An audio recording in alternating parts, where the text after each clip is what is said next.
You are listening to Mishknei Elyon with Rabbi David Katz and Malcolm.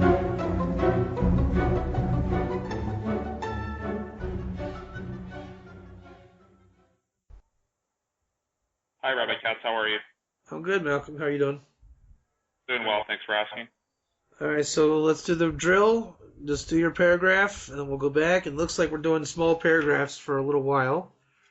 So each time, just do the paragraph, and then we'll do the start-stop routine. Go ahead.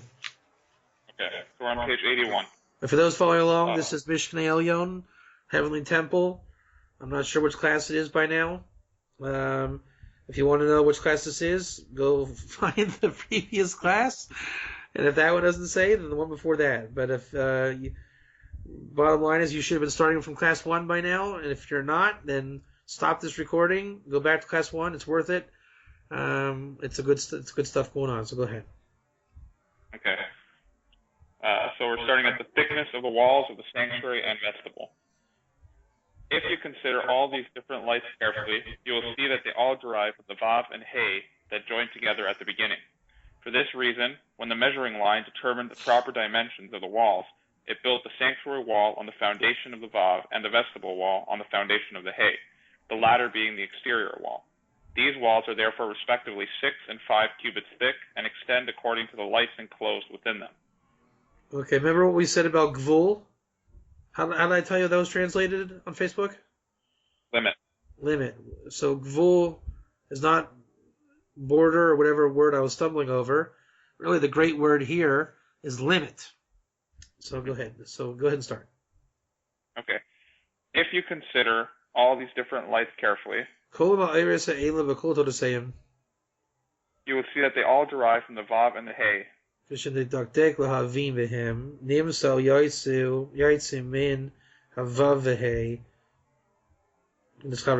together at the beginning. Right, go ahead. For this reason, when the measuring line determined the proper dimensions of the walls, Keep going. If you're getting a rhythm, take the rhythm until I stop you.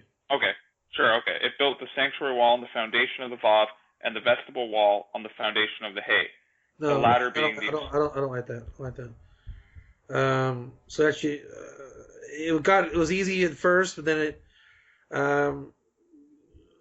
it's just hard to find where it got hard. So go back. I mean, just read with rhythm this one, but wait for me to stop you. I mean, allow me to jump in. Go ahead. From the measuring line. Go ahead. Okay. For this reason, when the measuring line determined the proper dimensions of the walls, it built the sanctuary wall on the foundation of the Vav. No, it's not. It's the sod of the Vav. Don't say foundation there. See that?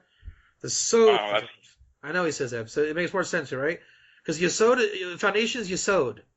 It's not. Yeah, I was confused. Yeah. Yeah. Ha'ami chumos ha'heichel stands the wall of the heichel besod havav. V'chumos ha'olam besod ha'hei. That's an amazing chop, isn't it? Yeah, that's totally different. Yeah, 100%, billion times different, man. Different worlds. Yeah. So it's the wall of the sanctuary is literally in the sod of the vav, like the mochin, right? Big deal. And the sod is, we learned from this, the sod is the mochin, right? The sod is that light until the limit. Mm-hmm. So Malcolm comes into the world. We don't see the sod of Malcolm, right? Right. But that keter that you are, it's the keter, is the sod. Right. That's a big deal. Man, that was a really bad, I'm sorry, whatever, but that was a mistake. Big one. Really cannot afford to make that mistake. So I'm glad we caught that. Go ahead. Okay, continuing that paragraph, the latter being the exterior wall. These walls are therefore, respectively, 6 and 5 cubits thick. See, 6 and 5 above and hay, yeah. Right. And extend according to the lights enclosed within them. It's huge. See, you take the measure, it's just perfect. Go ahead. Okay, the vestibule gateway. The intensity of the light in the vestibule caused a gate to appear in the wall. Gaver ha'or betoch ha'olam. See, I like what the temple is. The temple is by definition intensity of light. Right. It's the light coming to the very limit of bursting. And that's an amazing idea. And it's very Yesod Malchus. So it's like the physicality of the temple is the intensity of the light of Keter coming to a limit. Amazing. Right. Wow. That's huge. Yeah. Okay. Let me explain the form of this gate. When the 20 lights spreading from side to side across the vestibule sought to emerge, they took a different order. Stop. So see that when the intensity got to it's very orgasmic how he's explaining it, right? Very Yesod Malchus. But the thing is, it's always diverted. It's always more of a hishtalshalis down. Right. So you got the 20, and now it's going to go, and suddenly it keeps going and doing something else. Like, that's emanation. That is the power. I mean, isn't martial arts like Bruce Lee the same kind of thing? Mm-hmm. You know, Yeah, it's like redirecting energy. Yeah, constantly redirecting. The perfect football game where the Steelers trash the Bengals is a constant redirection, right? Right, definitely. Go ahead. From the 20, go ahead. Okay, so when the 20 lights spreading from side to side across the vestibule sought to emerge, they took a different order. The lights of Echya became included in the lights of Havaya, making 10 within 10. By the side of these 10 lights appeared 4 very great lights, which were in fact the source of those 10, making a total of 14 lights. And the 4 letters of the Tetragrammaton. These 14 lights broke through the wall and made a gate of corresponding width, 14 cubits. You ever see those things like Mousetrap? Mm-hmm. This is Mousetrap. You know, the guy launches the ball, and hits the dominoes fall, and the little swirly thing goes around, and the bowling ball falls, and the pins go down, and then the thing jumps. That's what it is. Just sets it into motion. Yeah, that's right. Right, motion that forces itself through bursting of the limit and lights of it's. I mean, you feel that intensity. It's amazing. Yeah. So go ahead, the next one. Okay, the 2 pillars. Outside this gate appeared 2 glorious lights in the form of 2 great pillars standing by the entrance, one to the right and one to the left. Understand the meaning of these pillars. They are branches of the 2 supreme constellations mentioned earlier. Oh, how did you butcher that? Whoa! Tell me more about those supreme constellations, Malcolm. It's in brackets, it does say Mazalot. Shnei Mazalot Elyonim. That's the whole deal, bro. Right there. Right. The 8th and 13th level of the 13 rectifications of Erech Anpin, or the beard, right? Called Mazel Elyon, which drip in to become Ab and Ima, Chachma and Bina, wisdom and understanding. That is the essence of Mazel. Please do not call them upper constellations of whatever. So go back from those branches and say it right. Go ahead. They are branches of the 2 supreme Mazalot mentioned earlier. Yeah. These are the source of all light and all blessing. See, that's it. The source of all light and all shefa. Come on. Yeah.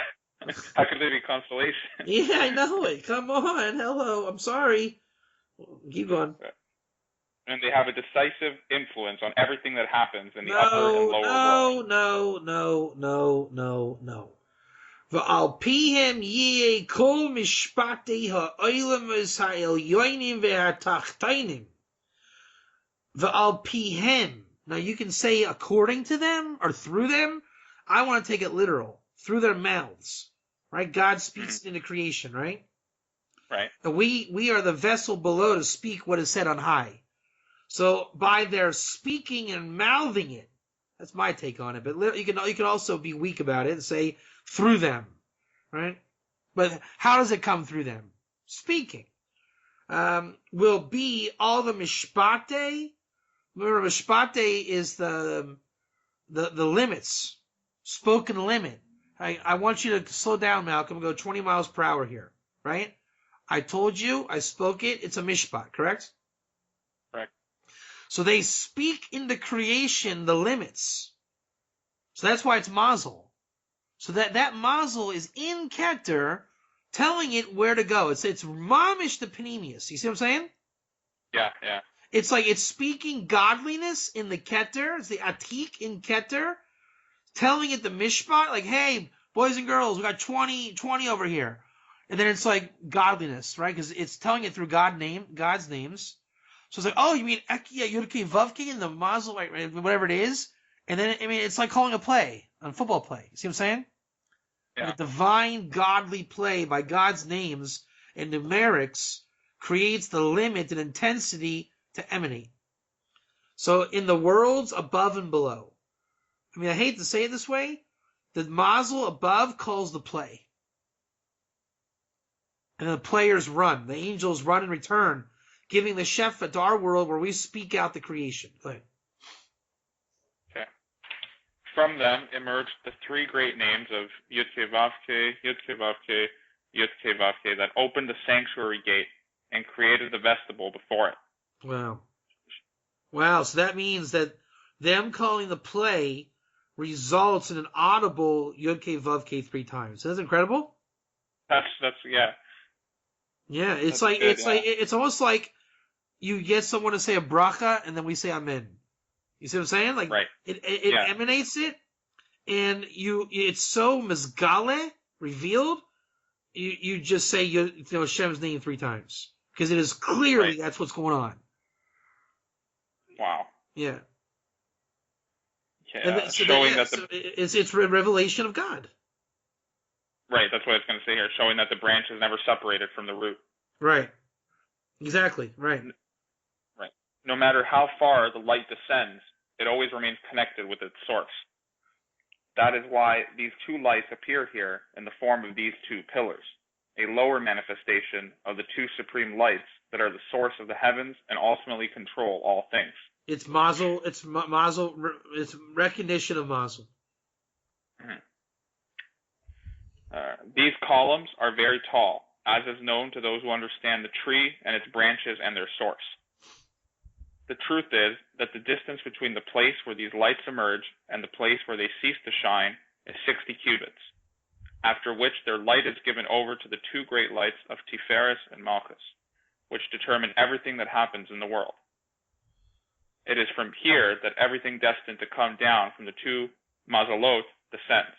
So that's why Tiferes is Yudke Vavke and Malchus is Shem Adnus. So when it comes down Yudke Vavke the 3 times, it really is, like we're saying, Zeranpin Nukva, male female principles in Atzilus that's capturing the mazel. And that is the essence of Atzilus.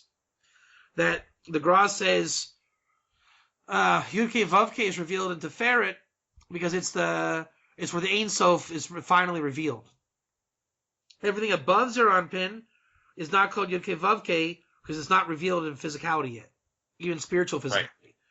So therefore, when it comes down to Yudke Vavkes, it's Zeranpin, because by there the mazel is revealed. When we daven, we ascend, at least in Kavana, to Zeranpin to bring the Shefa down to Malchus, which that's what he's talking about. It's the Yichud, which is where that Yichud happens through Yesod. I just learned this on the other day. And then we are the man. Yesod has a principle that it makes a deal in Shalom with us down below, which is Mashiach and Yosef on high in Metatron, and us down below. So you below, when you are into Shalom, you are a representation of the Yichud and Atzilus, the mazel coming down, mazel coming through you. It's the Kohen down here, and again make the Yichud with Malchus of Asiya, and that's where the magic happens. Ta-da! Go ahead. It is from here that everything destined to come down from the 2 mazalot descends until it reaches the bottom and makes the appropriate gates. So far, I have discussed the way the temple was built, and I have explained the structure of the sanctuary, the Holy of Holies, and the vestibule, and the measurements of their walls and gates. Let me now tell you something about what is inside them, and you will learn many precious things. No. Number one, I want to say, I think we can understand how to be the real Malcolm in this world. You know what it is? What? You have to get rid of your wisdom. You should not be doing anything unless you are bursting to do it. Right. Like allowing the intensity to build that you have to act. That is how you become the authentic you, negate your wisdom, and become Keter. You caught that? Yeah. That's Elijah, really, pretty much. Hmm. You know, it's like Bruce Lee all the time, the chi, right? Feeling so spiritual chi, so to speak. Right. You know, you only do and say and think what has to be thought, said, and done. All right, start over again from, I'm going to tell you building the house. Go ahead. Okay, so far I've discussed the way the temple was built, and I've explained the structure of the sanctuary, the Holy of Holies, and the vestibule, and the measurements of their walls and gates. No. Let me now... No. The midas chomoseim v'shareim, the midas measure of their walls and their gates, right? Yeah. Hakul al nachon. You didn't know that word nachon was there, did you? No, it's not here, so... Everything al nachon. Now, nachon means tikkun, meaning fixed or set, but it also means just right. Right. Everything fit just right. How did he translate it? You didn't? Yeah, it's a problem. All right, so keep going. And now, I return. Let me now tell you something about what is inside them, and you will learn many precious secrets. Okay, keep going. Okay, the curtain before the entrance to the Holy of Holies. Before the entrance to the Holy of Holies hangs a great curtain of exactly the same width and height as the entrance, neither more nor less. Let me explain the purpose of this curtain. It was formed by several lights which joined together here to prevent anything that should not pass through from so doing. The two great mazalot bring about all things at all times, and they themselves include all 13 of the great springs known to the wise, namely the 13 attributes of mercy. Hey, that sounds familiar. Yeah. By the way, the masach, the curtain, I was just reading in the Ramdu, that is the revelation hidden from your eyes. Only when you've mastered free will, reward, and punishment will God open your eyes behind the curtain. So the reason why you're not allowed to see behind the curtain is because you haven't earned your way. And what happens when you see it? You'll tell people, and then it ruins it for you because they're not a keli for it. So the masach, the challenge of the masach, the curtain, is that it should be removed for you, meaning you should be on the level where God has to show you because you're there, you're ready for it. Go ahead. No man could ever stand in the face of their great radiance and holiness. All are in fear and trembling, lest they be consumed in the great fire. After them, 7 great and wondrous names hold sway. These are the 4 main expansions of Havaya, belonging to the upper muzzle, and the 3 main expansions of Echia, belonging to the lower muzzle. The gematria is 232 and 455. Go ahead. It is from all these lights joined together that this curtain is formed. Wait. Back up. I want to get this good. Go back to the 7 names. Go slow. Okay. After them, 7 great and wondrous names hold sway. These are the 4 main expansions of Havaya, belonging to the upper muzzle. Okay, so those are the 7. The 4 of Sagman Ban and the other 3 of Ekia, and they are the 4 Eloi, Havi, Asher, Lamazul, Elion. Read that slowly. Belonging to the upper muzzle. Wow, so Mazul Elion is the essence of the Mochin of Avsagman Ban and the 3 of Ekia. So the 7 names come from Mazul Elion. Or no, the 4 come from Mazul Elion. And the 3 come from Mazul Tachton, which is the 8th and the 13th. The 8th and the 13th. Go ahead. It is from all these lights joined together that this curtain is formed. The wow, numerical value. All these lights, so read that again slow. It is from all these lights joined together that this Umechibur curtain. Fleila Ma'oiris Nasa Zosa Parochis. Wow. Keep going. That this curtain is formed. The numerical value of the letters of Parochet is 700, corresponding to these 7 names and the 13 attributes of mercy. 713, by the way, is Gematria Tshuva. 713? Yeah, Tshuva. So what we're saying is the Parochis, that which is hidden, basically this. You want to hear something profound? Mm-hmm. This is the secret to the Tzimtzum. Tzimtzum is really nothing more than God concealed from you. Right. On the other side of the Parochis begins the Tzimtzum, seeing through Malchus. Wow. So therefore, that Parochis are those 7 names, which is another way of saying when you master Mazel, you start to see the divine in motion. Wow. All right. Okay. The Ark of Testimony. Now this should be pretty cool. Go very slow here. Okay. Behind the curtain, inside the Holy of Holies, stands the Ark of Testimony. See, that's so that's the metaphysical level. Once you get behind the Parochis, the curtain, Right. and your eyes are open, wherever you are in metaphysics, you will see the Ark and the testimony. Go ahead. Testifying to the inseparable hidden unity of God. The Ark stands on the foundation stone for reasons that will be clear on the basis of what I explained in the introduction. So basically, when you get God, God is good. You think I can prove it? Yeah. Here's the proof. What is mankind's number one gripe against God? Suffering. No. No. Why did you create something so great as the Holy of Holies and the Ark of the Covenant if nobody's meant to see it? Okay. And even if I'm great enough, I'm not a Kohen Gadol, so I still can't see it. Mm-hmm. What's he saying here? If you get your eyes open, whoever you are, wherever you are, you get full revelation of the Ark of the Covenant in the Holy of Holies. Wow. It's exciting. Very exciting. You will see the unity of the Holy of Holies in the Ark if you merit to have your eyes open.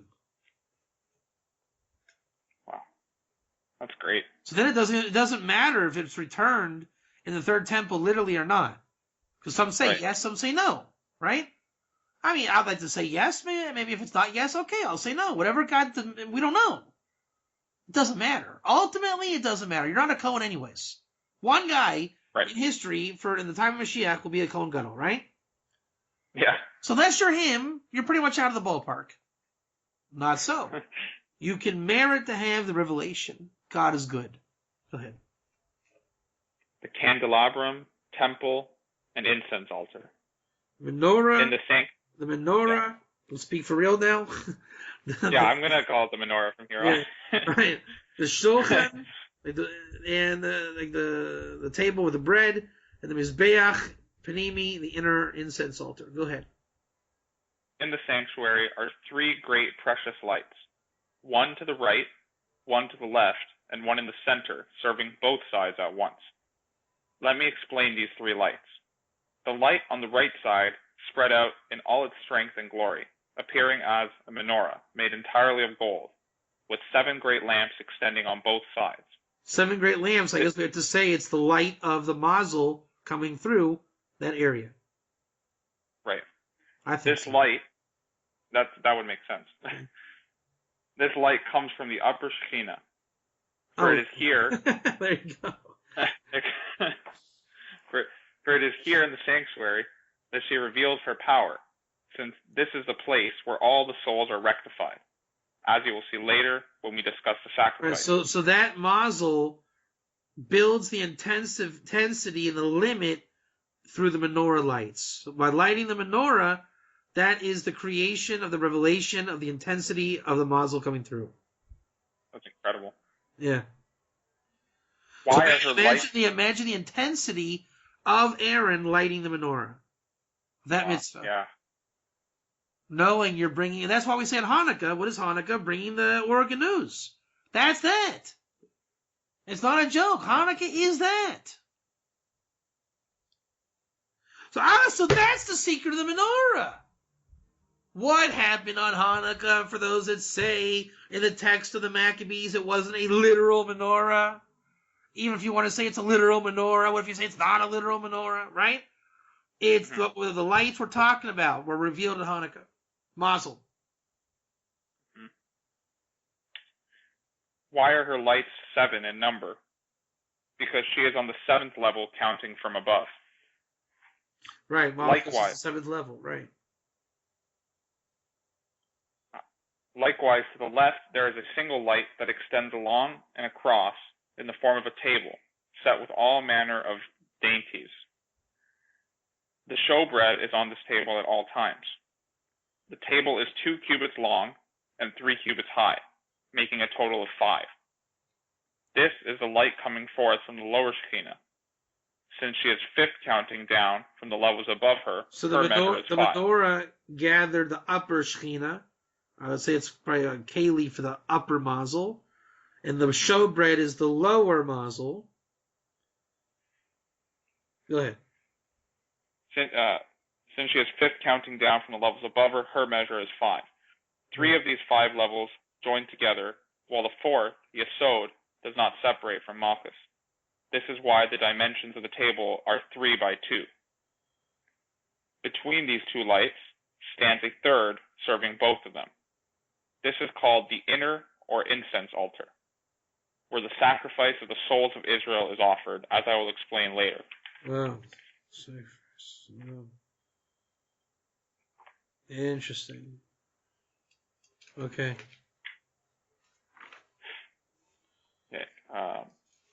The wood and gold lining on the walls. When the sanctuary stood, with all its walls in place, according to their correct measurements. By the way, think about the Ark of the Covenant that has the same thing. Go ahead.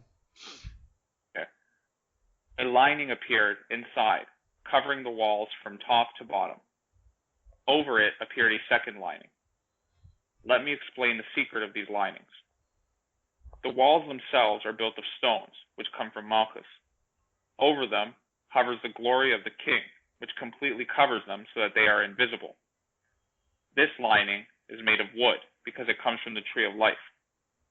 Covering it is a second lining, which is much more splendid than both the stones and the wood.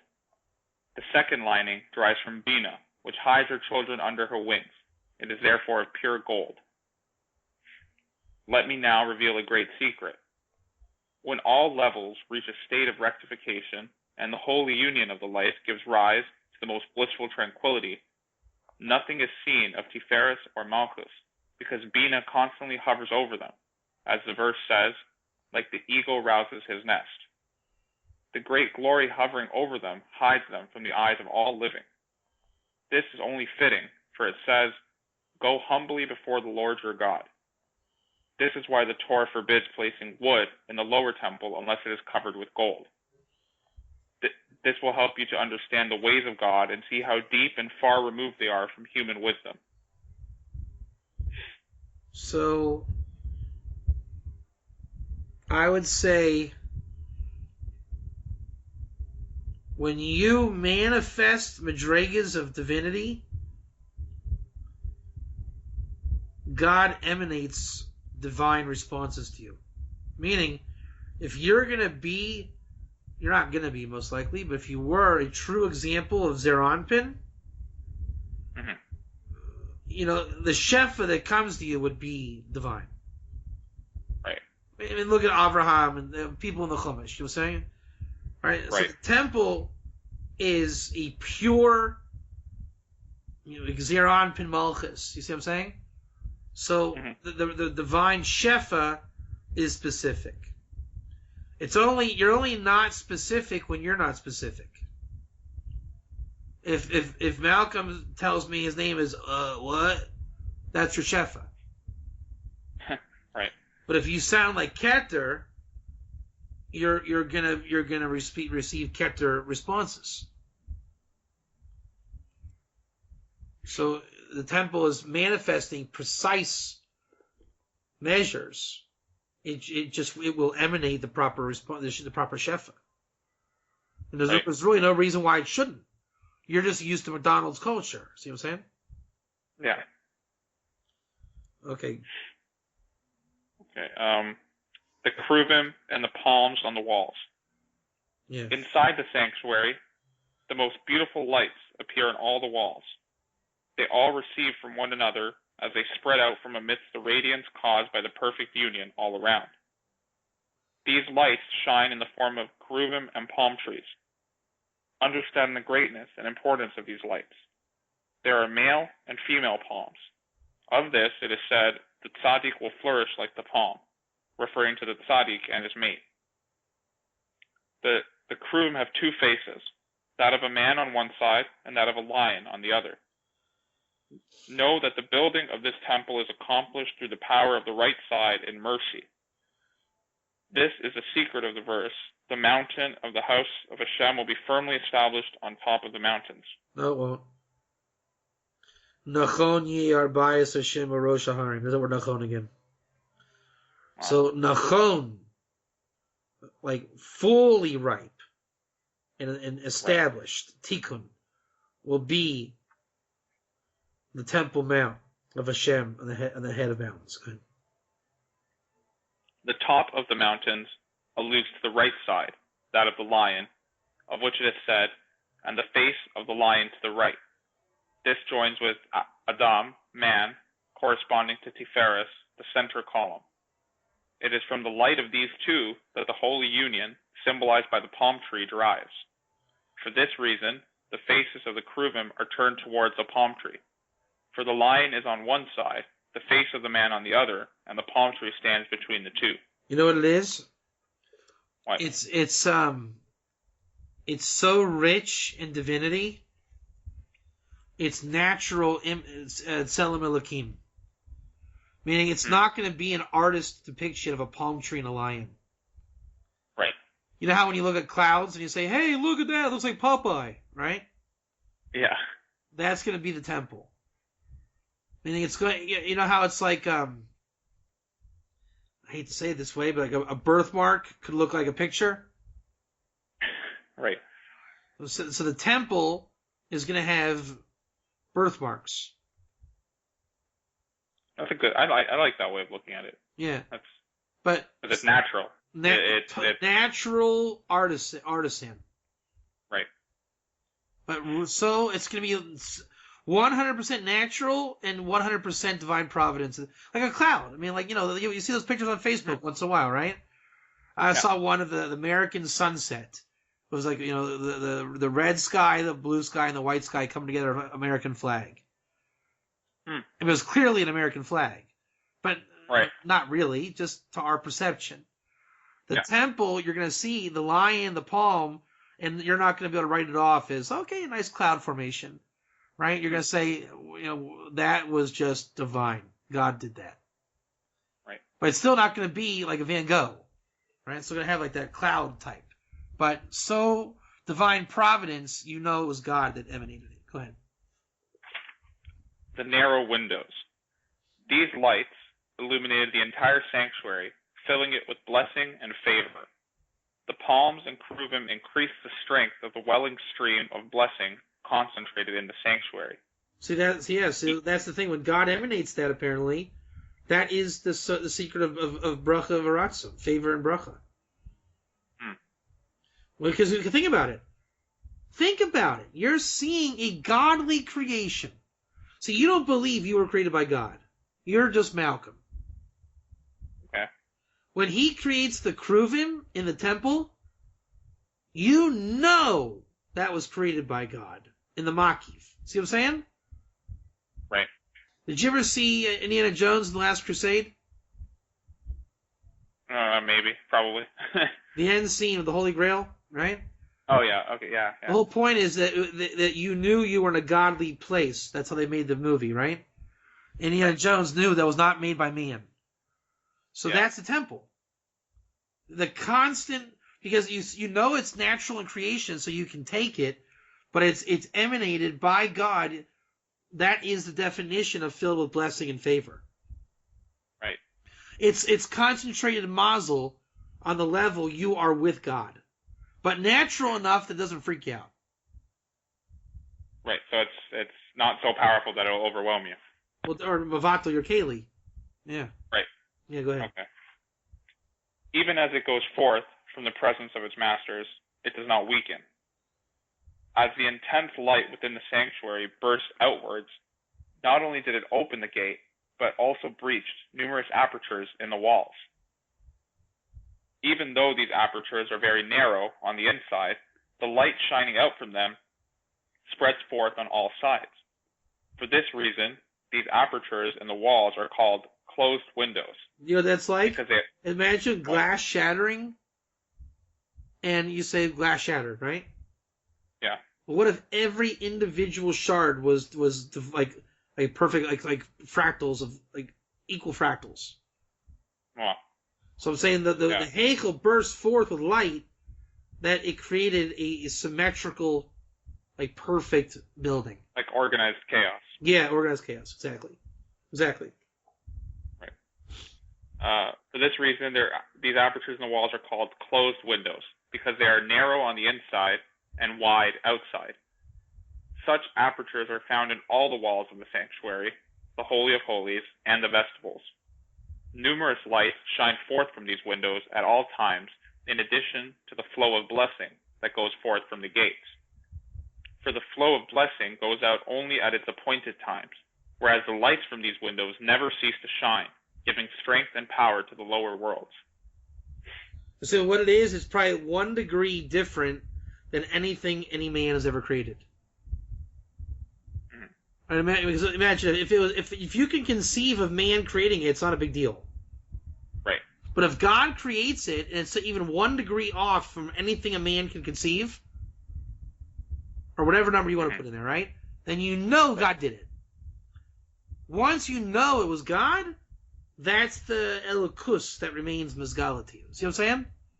Yeah. That's the Keter. No man could have done it. So God makes like you said, the control to organize chaos, but in an organization that no man ever did. Just because God was concealed from man. Right? No one ever thought, and it's not perceivable to the eye. A window's a window, but your mind knows that's never been done. You know what I'm saying? I'm sure if you saw a human, unlike every other human that ever lived, you would be like, that guy's a little weird. Yeah. So if you're in the temple on that level, you know it's God, and that's the intensity. We're always talking about the intensity. Go ahead. Moreover, even those who ascend to receive from the gates first go up to the windows. They look inside through the window. Seeing the intensity of light and joy inside, they are filled with rejoicing and yearn to delight in that hidden goodness. Yeah. Their yearning and desire bring them running to the gate, exalting and singing praises. There they stand until their portion is given to them, each according to his share. By first gazing in through the windows, their souls gain sufficient strength to withstand the intensity of the flow of blessing that comes forth from the gate. Yeah, that's awesome. That's it. Okay. So we're a pillar facing pillar. When the walls were built, 3 pillars appeared within their structure. They were visible on both sides, since they were embedded in the thickness of the wall.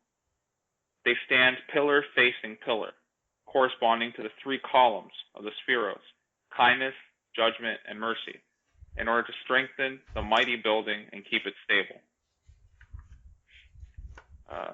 So continuing on to the doors of the sanctuary. At the gate of the sanctuary, there are square doorposts with 2 doors to the right and 2 to the left. The secret of these doors is rooted in the name Adnus, 2 of whose 4 letters, the Aleph and the Yud, stand to the right, and 2, the Dalet and the Nun, to the left. When these doors are closed, no one leaves or enters. Only when they are opened is it possible to enter or leave. This is the holy way by which all visitors to the house enter and leave. there's another secret here. Wait, let's, alright, keep going. We'll finish this paragraph. Okay. There is another secret here for the wise. At this gate stand 22 lights to the right and 22 lights to the left. These are the 22 letters of the Torah. Joined together in separate groups to the right and to the left, they appear in the form of two facing doors. On each side stand two groups of 6 letters, joined together by a third group of 10 behind them. These 3 groups of letters on each side take the form of a hinge and a door, one on the right and one on the left. When the 2 doors are closed and joined together, they form a closed mem, and the gate remains closed until such a time as it opens again. Although I said that there are 22 lights to the right and 22 to the left, the truth is that on each side there are 22 interior lights and 22 exterior lights.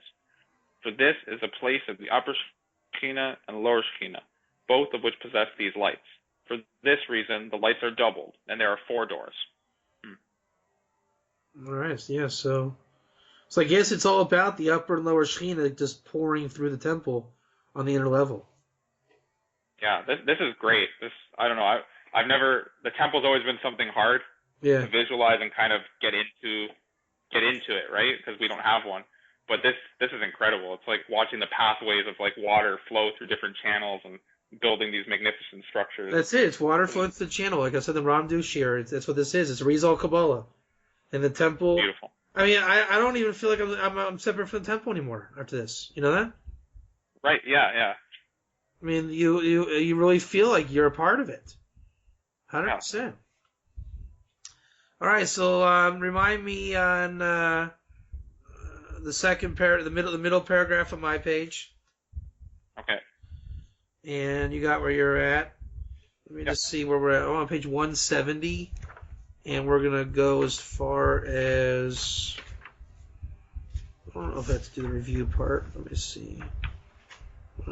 70. Wow, we only got 25 more pages to go. Wow, that's great. Yeah.